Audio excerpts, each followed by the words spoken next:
Quand nous étions élèves, l'école était une institution avec des règles de conduite. Et la première règle d'une école digne de ce nom était la discipline. On ne badinait pas avec la discipline, parce que la discipline ne se marchandait pas. Nul ne pouvait s'en départir et la repartie de l'insolence était le fouet, les piloris et le supplice des genoux sur cailloux. Parfois l'institutrice inspirée tirait les oreilles du cancre bleu avant de les percer avec ses ongles de tigresse. Quand nous étions élèves, l'école n'était pas un enclos de troupeaux bigarrés au comportement égaré. Il n'y avait pas de syndrome de Nagaré. Bien sûr, les nullards et les tocards étaient renvoyés sans brassard. Les impolis et autres colis encombrants étaient traités comme des déchets toxiques.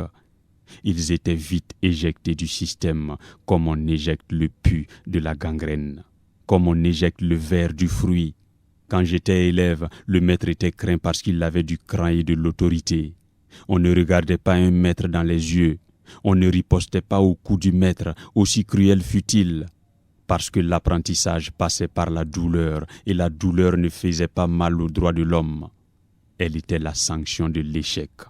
Quand nous étions élèves, nous lavions à tour de rôle les toilettes nauséabondes, nous balayions la cour de l'école à tour de rôle, nous plantions et arrosions les arbres,